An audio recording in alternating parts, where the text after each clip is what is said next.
eh, ketika saksi Jehovah tadi ya. Jadi artinya bagaimana atau gimana caranya dari Lutheran ya, karena kita yang paling nomor satu artinya untuk menegur, karena dari PGI tadi sudah mengakui bahwa saksi Jehovah itu menjadi Kristen. Tetapi tips-tips apa dari Pak Mateo untuk Indonesia untuk supaya ini jangan masuk jadi Kristen? Itu yang pertama. Yang kedua, kalau kita lihat tadi masalah gender, masalah LGBT ataupun dosa-dosa lain. Kalau bisa Pak Uwat, ada juga obat. Artinya kita jangan hanya mendalahkan, tetapi harus berpikir menjadi dokter bagaimana obatnya supaya ini jangan merebak di Indonesia termasuk. Tapi di Indonesia juga sudah ada Pak, sudah ada yang LGBT dan dosa-dosa lain yang menonjol sama dengan di Amerika. Bahkan anak-anak Kristen sekarang ini, seperti yang Bapak bilang itu, yang sudah tinggi sekolahnya, dia menjadi lebih hebat gitulah. Artinya Tuhan seolah-olah dia sama dengan Tuhan gitu. Jadi ini tipsnya ini bagaimana caranya untuk mengobati hal-hal yang demikian. Demikian Pak Wak. Terima kasih. So tips for confessing. Yeah. Well, so first for the Jehovah's Witnesses, the main thing is that pastors and denominational leadership has to be exceedingly clear when they have the opportunity that Jehovah's Witnesses are not Christian. Ya, memang untuk menghadapi ini, saksi Yehova dalam kaitannya dengan pemerintah supaya itu tidak dianggap orang Kristen, ya memang orang Kristen dalam hal ini lewat organisasi, ya memang harus bersatu mengatakan bahwa itu bukan Kristen. And I understand that the Gay Colony is quite a small church and probably will not be listened to by the government like the Hakabete would be. Ya, memang GKI ini kita gerejanya kecil. Ada kemungkinan ketika kita menyampaikan ini kepada pemerintah, mungkin mereka tidak akan dengarkan. Kita tidak sebesar HKBP misalnya. Ya. But whether or not anyone listens to us is not our problem. We are nevertheless called to make a faithful confession. Akan tetapi, meskipun kita kecil, ya kita tetap harus menyuarakan, dan apakah itu didengar atau tidak diterima, ya biarlah itu urusan mereka. So I don't know how much opportunity that GKLI is going to have, other than maybe bringing it up with the PGI leadership. Ya, memang saya tidak tahu sejauh mana hal ini kita sebagai GKI ini bisa menyampaikan hal ini kepada pemerintah. Tapi mungkin jika bersama dengan PGI, karena GKI ini anggota PGI, ya bisa jadi.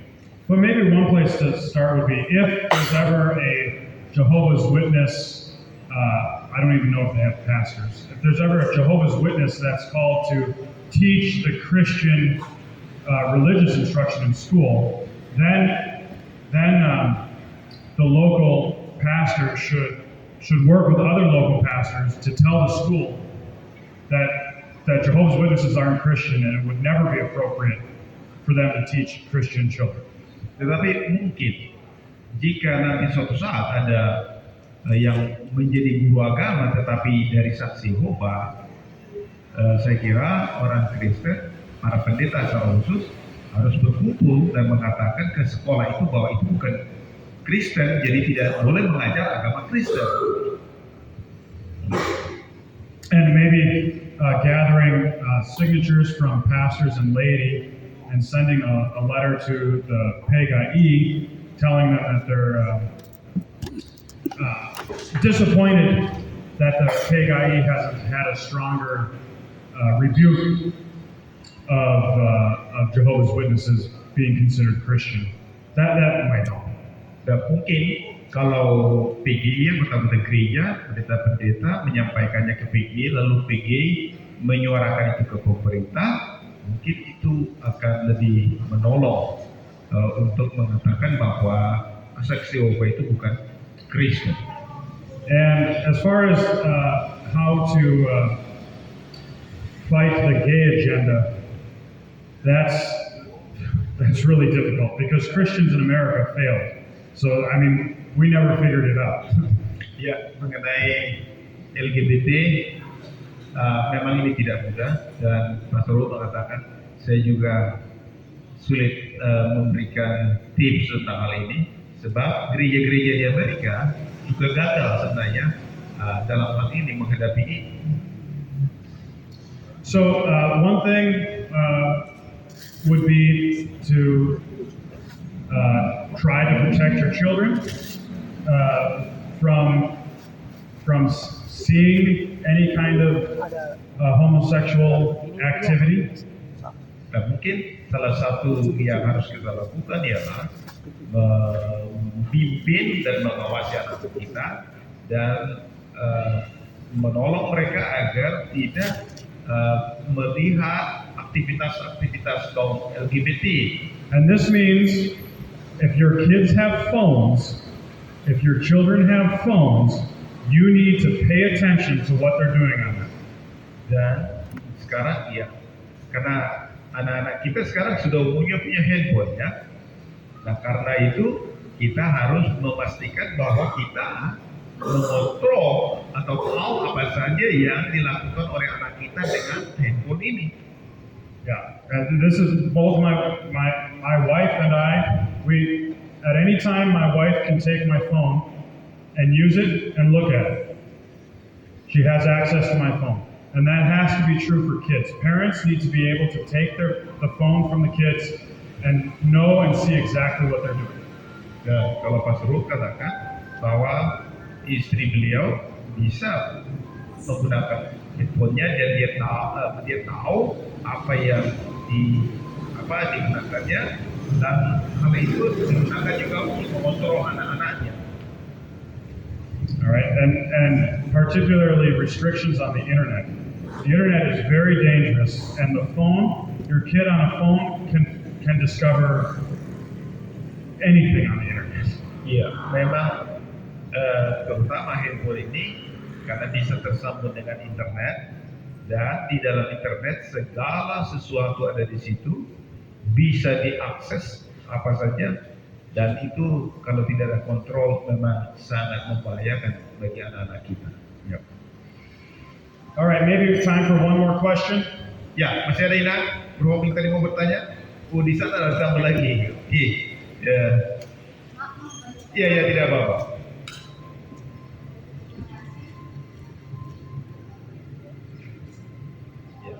Terima kasih. Maaf ya, Mang banyak bertanya dari tadi. Menyangkut terkait dengan pertanyaan dari Mang Immanuel itu, ya memang itu betul. Dan saya sudah mengalami karena saya memang seorang guru pendidikan agama Kristen di Kota Batam ini. Saking banyaknya guru pendidikan agama Kristen itu, yang diutamakan itu adalah mayoritas dari karismatik. Kadang kami yang memang dari Lutheran ini ada beberapa orang di dalam satu kumpulan kami kan ada kelompok-kelompok. Di dalam kelompok kami ini bagian Sabulung kami hanya ada 3. Jadi ketika kami menyuarakan seperti ini tentang ajaran Lutheran itu, mereka memang menentang dan mereka tidak mau berbaur dengan tata-tata cara yang kita anjurkan kepada mereka. Karena apa? Karena di atasan pun mereka lebih kuat. Karena di dalam Kementerian Agama itu memang mereka yang punya semuanya. Jadi itu alasan kami yang bagian Lutheran ini agak merasa mundur. Ketika kami ada ide ini seperti ini, contohnya ibadah biasanya kalau di sekolah kami hari Jumat, karena kami 5 hari kerja. Di hari Jumat itu kita membuat ibadah, kebetulan kami ada 2 guru agama. Ketika saya ingin membuat seperti tidak mau. Bahkan anak-anak juga cepat mereka termotivasi kepada mereka. Karena apa? Sampai ada keluar dari bagian Lutheran mengatakan, Ibu, kenapa orang karismatik itu lebih wow ibadahnya daripada kita? Ini orang Lutheran yang mengatakan itu seperti itu.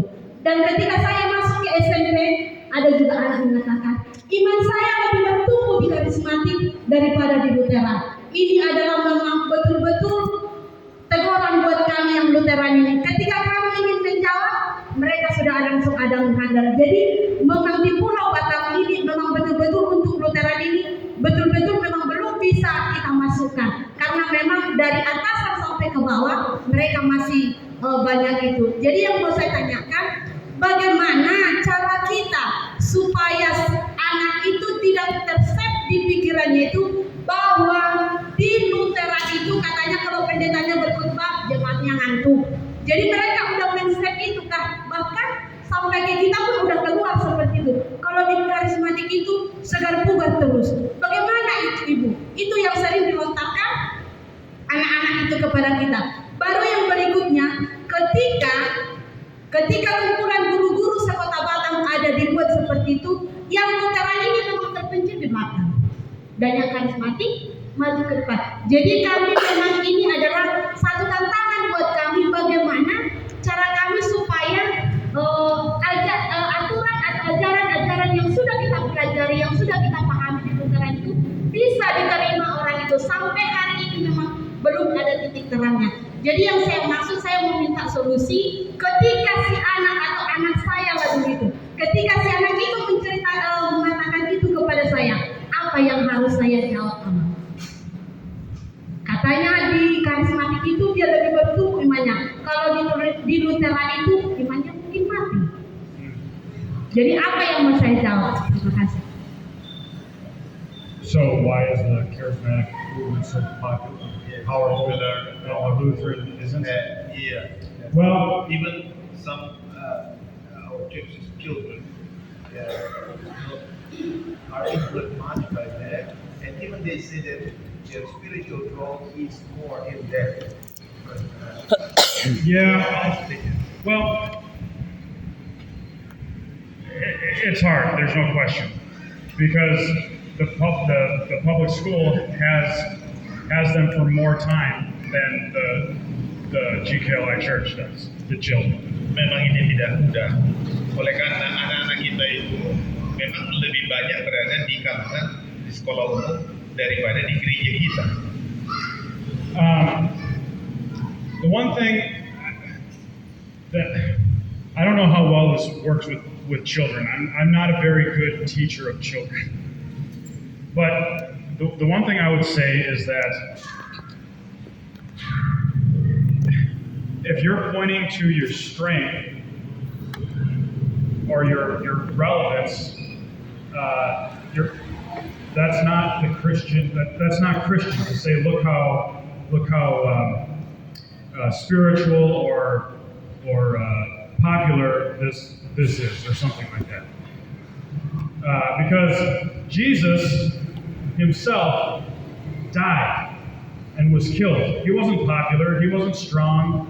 He wasn't didn't have any position. But nevertheless, through his weakness, he became our Savior.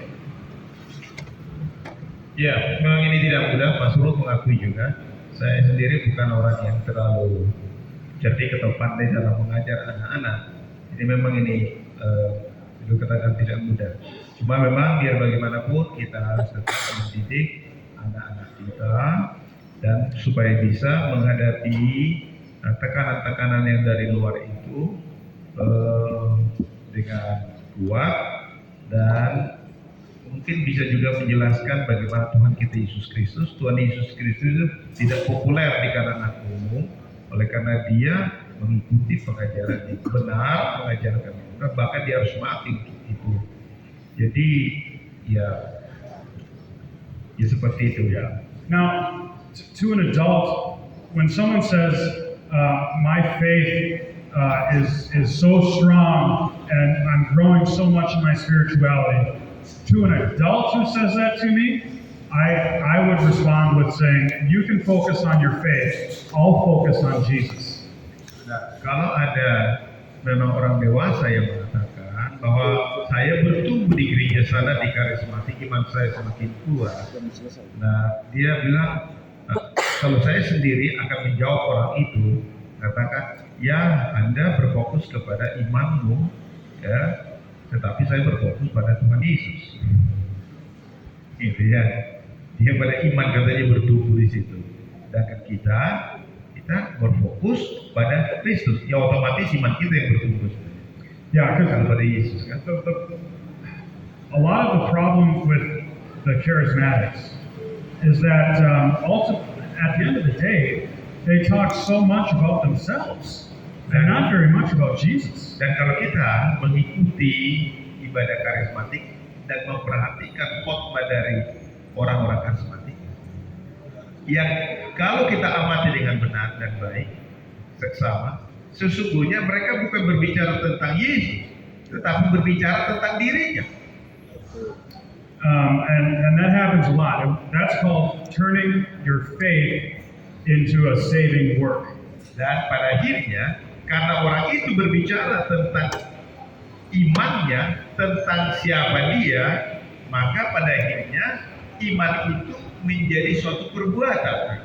So what happens in charismatic churches is faith is supposed to trust in Jesus. That's the way it's supposed to work. Faith is supposed to trust in Jesus. Jadi iman sebenarnya seharusnya adalah percaya atau bersandar kepada Yesus. But what happens in the charismatic churches is that faith trusts in itself. Faith trusts in faith. Tapi pada akhirnya kalau di karismatik itu adalah iman itu adalah percaya pada diri sendiri. Yeah. Jadi begitu. Jadi dirinya lah yang memutuskan sendiri. And then the question is, well, how do you ever know that you believe enough? Dia pertanyaan berikut yang bisa ditanya, bagaimana Anda tahu bahwa Anda sudah cukup percaya? How do you know that your faith is growing? You're growing in your spirituality. How do you know you're growing fast enough or in the right direction? Jadi kalau misalnya dia mengatakan, saya bertumbuh iman saya di sana. Jadi mungkin bisa kita tanyakan, bagaimana Anda tahu bahwa imanmu memang bertumbuh? And how do you know it's growing enough? Dan bagaimana Anda tahu bahwa pertumbuhan itu sudah cukup? Because I know that my Savior Jesus is enough. Karena saya sendiri, katanya, sebenarnya justru Yesus Kristus Juru Selamatku itulah yang cukup bagi saya. Because what He's done for me is everything that it takes. Sebab apa yang telah dilakukannya untukku itu adalah sesuatu, itulah semuanya yang terpenting. And I refuse to make it about me and my spirituality and whether or not I'm growing. I just don't want it to be about me. Dan saya pribadi, saya menolak apa yang disebut dengan spiritualitas, tentang pertumbuhan, tentang saya. Tapi yang adalah tentang Yesus yang bertumbuh di dalam kita. But with children, I don't think that'll work. And I just don't know how to do Ya, it. tentu memang kalau dengan anak tidak mudah, itu penjelasan seperti itu tidak akan bisa mereka tangkap ya. Jadi saya juga tidak tahu. Mungkin keteladanan yang But maybe you can just keep on saying, just keep on pointing them to Jesus, and as they grow up, maybe it'll stick. Jadi ya apa yang harus dilakukan adalah dengan ya tentu membimbing mereka menuntut. All right, one more. Ya masih ada dari Inam Guru.